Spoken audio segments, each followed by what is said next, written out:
Hello everyone, welcome back to my channel. My name is Dr. Nisha and in today's video lecture we are going to study about advantages of drug proving and disadvantages of drug proving in animals as well as in human beings. So both I have penned it down here on this piece of a paper.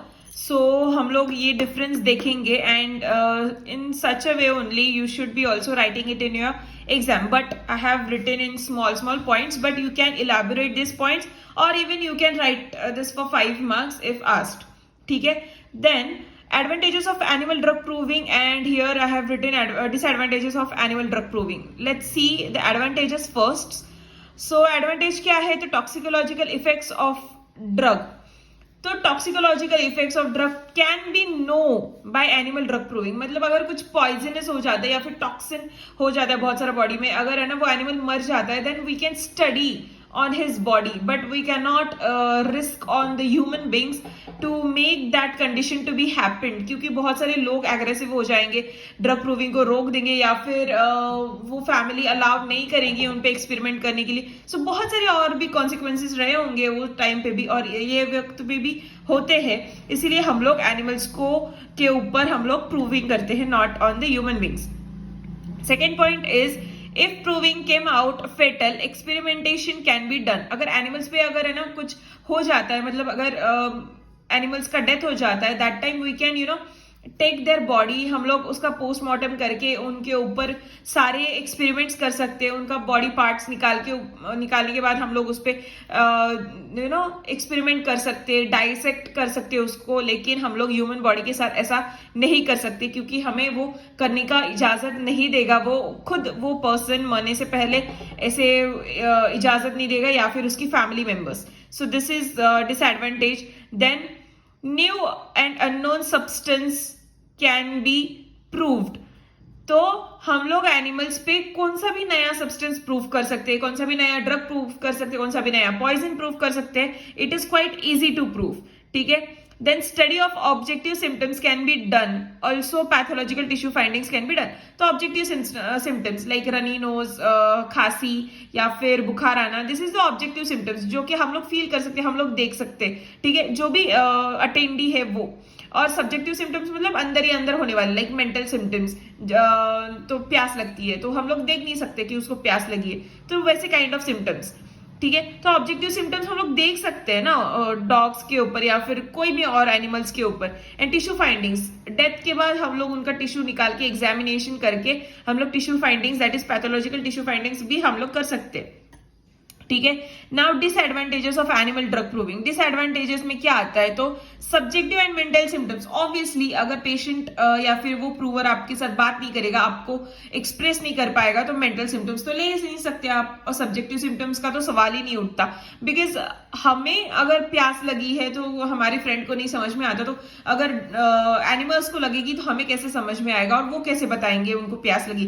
तो this is the disadvantage in animal drug proving. Then misguide due to action on animals and humans are different.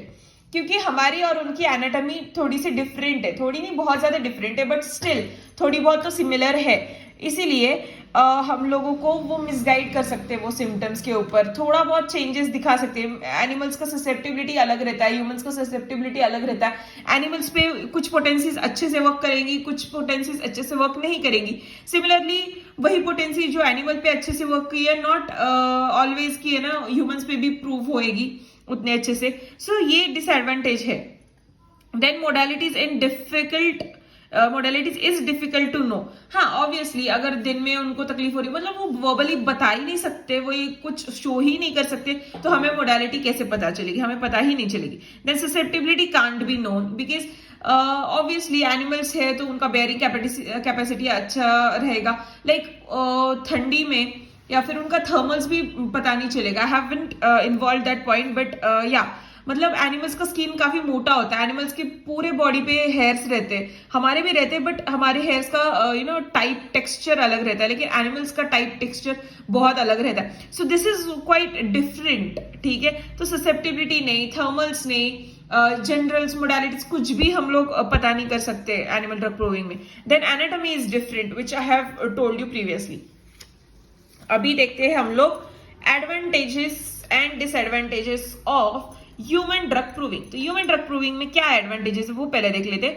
तो advantage है subjective and mental symptoms को हम लोग study कर सकते हैं अच्छे से। ऑब्वियसली अगर हम लोग ह्यूमन पे ऊपर करेंगे तो ह्यूमंस हमें बता सकते हैं कि क्या क्या चेंजेस हुआ है। हम अगर थोड़ा पुश करेंगे उनको कि बताओ चलो ये कैसे हो रहा है वो कैसे हो रहा है, तो मेंटल सिम्टम्स हमें मिल जाएंगे इजीली। फिर उनका रोना धोना रहता है, फिर वो सारा emotional stress, emotional trauma and all the emotional things comes out. So that is subjective and mental symptoms can be collected. Then mentals can be known very easily. Mentals जैसे इमोशनल, विल, इंटेलेक्चुअल, मेमोरी, ये सब कुछ हम लोग ले सकते हैं। That is the advantage of human drug proving. Then finding the taste, smell and even other related symptoms can be known. तो टेस्ट हम लोग पता कर सकते हैं कि है ना वो पर्टिकुलर दवाई का टेस्ट कैसा है, वो थोड़ा ऐसे तीखा है या फिर झुंझुन हो रहा है, वो खाने के बाद बर्निंग सेंसेशन हो रहा है, क्या एग्जैक्टली हो रहा है वो हम लोग पता कर सकते हैं। Then can be easily narrate the symptoms. ठीक है, ह्यूमन है तो बात कर सकते हैं, तो है ना इजीली बता सकते हैं कि मुझे मेरा पेट दर्द कर रहा है, मुझे मेरा सिर दर्द कर रहा है, मेरा सिर हेवी सा लग रहा है, थ्रॉबिंग सेंसेशन है, आंखों से मेरा पानी निकल रहा है लेकिन आंखों से भाप भी निकल रही है साथ ही में। सो ये type of symptoms can be collected from the human drug proving, right. Now disadvantages of the human drug proving. Disadvantages क्या रहेंगे, जो भी एडवांटेजेस एनिमल में रहेंगे वही यहाँ पे डिसएडवांटेजेस रहेंगे। ठीक है, so but let's see that is pathological tissue changes can not be seen. Obviously हम लोग है ना अगर कुछ होता है तो है ना हम लोग चीर फाड़ के ह्यूमंस को नहीं देख सकते क्योंकि कोई अथॉरिटी उसको परमिशन देगा ही नहीं। So that is again collected to be a disadvantage. Then unknown drugs or substances can be proved. Unknown drugs can be substances cannot be proved, sorry cannot, क्योंकि है ना अगर टॉक्सिक निकला या फिर पॉइजनस निकला तो डेथ भी हो सकती है इन केस। ठीक है, तो हम लोग लाइफ का रिस्क नहीं ले सकते ह्यूमन ड्रग प्रूविंग में। ठीक है, तो ये एक डिसएडवांटेज है। Then poisonous drug substance can not be proved. अगर पॉइजनस ड्रग सब्सटेंस प्रूव करने लगेंगे तो अगर फेटल हो गया तो उनका डेथ हो सकता है, तो we can not take a risk of their life for the proving. ठीक है, then misguidance can be happened. तो बहुत सारे प्रूवर्स जो रहते हैं वो है ना कुछ भी अलग अलग सिम्टम्स बता सकते।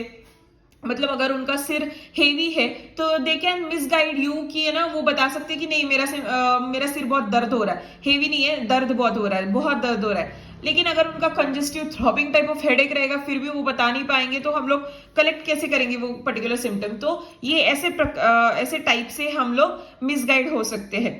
So these are the advantages and disadvantages of the animal drug proving, and again this comes under the aphorism number 20 and 21 which I have taught in previous video. So do watch that video too, वो भी पूरा watch कर लेना, इसका भी पूरे के पूरे एडवांटेजेस डिसएडवांटेजेस के नोट्स निकाल लेना। एंड या this was which is remaining part of the 20th and 21st aphorism. I hope you understand this and I hope you like this. If do then do consider subscribing and like कर देना, share कर देना, subscribe कर देना and आपके friends के साथ इसको जरूर से share करना। ठीक है, so thank you.